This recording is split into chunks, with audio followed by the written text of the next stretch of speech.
മഴക്കാലം വരുമ്പോൾ മാത്രം നമ്മളെ മലയാളികളുടെ മനസ്സിലേക്ക് ഓടി വരുന്നൊരു കാര്യമുണ്ട്. മുല്ലപ്പെരിയാർ ഡാം. അവൻ ഇന്ന് പൊട്ടും നാളെ പൊട്ടുന്നതുകൊണ്ട് നമ്മുടെ തലയുടെ മുകളിൽ ഒരു ജലബോംബായിട്ട് നിൽക്കാൻ തുടങ്ങിയിട്ട് 129 വർഷത്തോളമായി.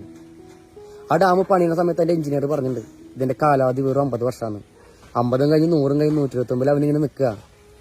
ആ ഡാം പൊട്ടിക്കഴിഞ്ഞാൽ അത് ഡീകമ്മീഷൻ ചെയ്യാൻ വേണ്ടി എനിക്കൊന്നും ചെയ്യാൻ പറ്റിയില്ലല്ലോ എന്നൊരു കുറ്റബോധം നമ്മുടെ ആരുടെയും മനസ്സിലുണ്ടാകാൻ പാടില്ല. ചെയ്യുകയാണെങ്കിൽ ഇപ്പം ചെയ്യണം. ഈ 4K ബ്ലോഗ്സ് എന്ന് പറഞ്ഞിട്ടുള്ള നമ്മുടെ 2 ഫ്രണ്ട്സ് അതിന് വേണ്ടി ഇറങ്ങി തിരിച്ചിട്ടുണ്ട്. മുല്ലപ്പെരിയാർ ഡാമിന്റെ ഇപ്പോഴത്തെ ശോചനീയാവസ്ഥ കാണിച്ചുകൊണ്ടൊരു നിവേദനം പ്രൈം മിനിസ്റ്റർക്ക് കൊടുക്കണം. അതിന് 20 ലക്ഷം പേരുടെ ഒപ്പ് വേണം. 3.5 കോടി ജനങ്ങളുള്ള നമ്മുടെ കേരളത്തിൽ നിന്ന് ഇതുവരെ കിട്ടിയിട്ടുള്ളത് വെറും 11 ലക്ഷം ഒപ്പാണ്. എല്ലാവരും ഇനിയെങ്കിലും ഇതൊരു സീരിയസ് ഇഷ്യൂ ആയിട്ട് എടുക്കണം. ഒരുമിച്ച് ഒറ്റക്കെട്ടായിട്ട് നിൽക്കണം. ഈ താഴെ കൊടുത്തുള്ള QR കോഡ് സ്കാൻ ചെയ്ത് കഴിഞ്ഞാൽ നിങ്ങൾക്കും ഇതിൽ സൈൻ ചെയ്യാൻ പറ്റും. മുല്ലപ്പെരിയാർ പൊട്ടിയിട്ടുള്ള ഒരു ദുരന്തം നമ്മുടെ കേരളത്തിൽ, കൊച്ചു കേരളത്തിൽ ഉണ്ടാവരുത്. ഇനിയെങ്കിലും നമ്മൾ ഒറ്റക്കെട്ടായിട്ട് നിൽക്കണം.